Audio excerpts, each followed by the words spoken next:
Most students that I know stress about conclusions simply because they are difficult to write. And that is true. Conclusions are much less structured than your evidence explanation body section. They're even a bit less structured than your introductions. This makes them tricky because you have so many possibilities to work with. In this video, I'm going to offer my tried and true, most generally effective suggestions for writing conclusions.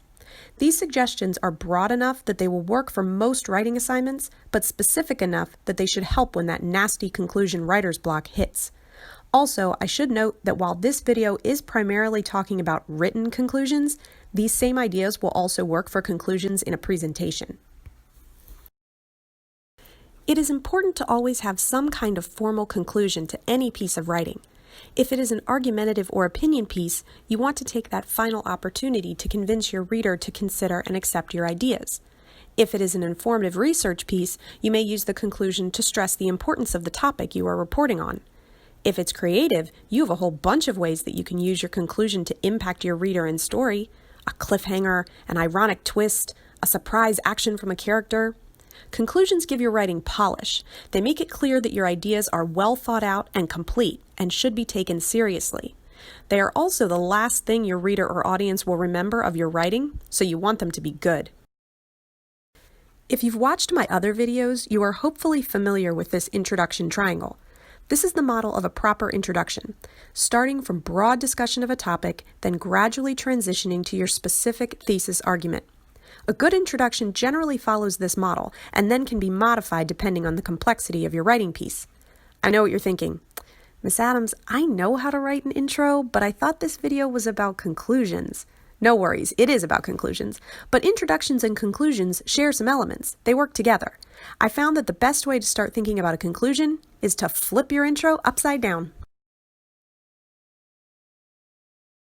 There we go, that's better. The conclusion triangle. Conclusions should always readdress your thesis in some way because you want to take these last moments of your writing to reaffirm your position and argument. Don't simply copy and paste your thesis from your introduction. That's lazy and boring. Your reader or audience will know immediately if you do that, and it lessens your argument. You can restate your opinions or points without repeating the exact same thing you already said. Just try revising the wording of it. Try to make the wording more powerful. Remember, this is your conclusion, the last thing your audience will remember. Once you've restated your thesis, then you want to transition back out to general discussion of your topic. However, you don't just want to ramble randomly about your topic. I always advise students to think about what I call the so what of their topic. You've just written this whole essay or given this whole presentation. You've presented your arguments and ideas, but so what? Why should I, as a reader or audience member, care about this topic? Why does it matter beyond your essay or presentation? Use your conclusion to address this. Present to your reader or audience why this topic and your argument matters in a greater context.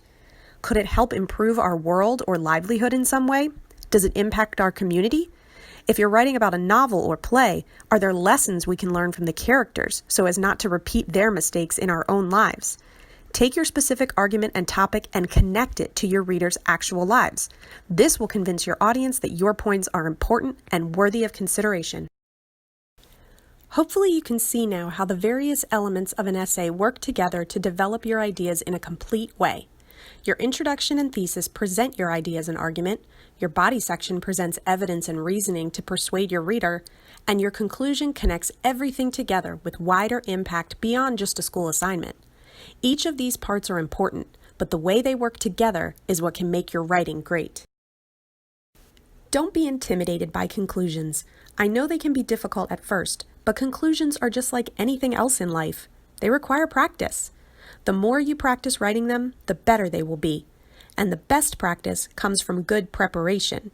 So before you start writing, think about your topic's wider context and why it might be important for people to hear. This can help you prepare for your conclusion even before you start writing it. With preparation and practice, your writing will definitely improve.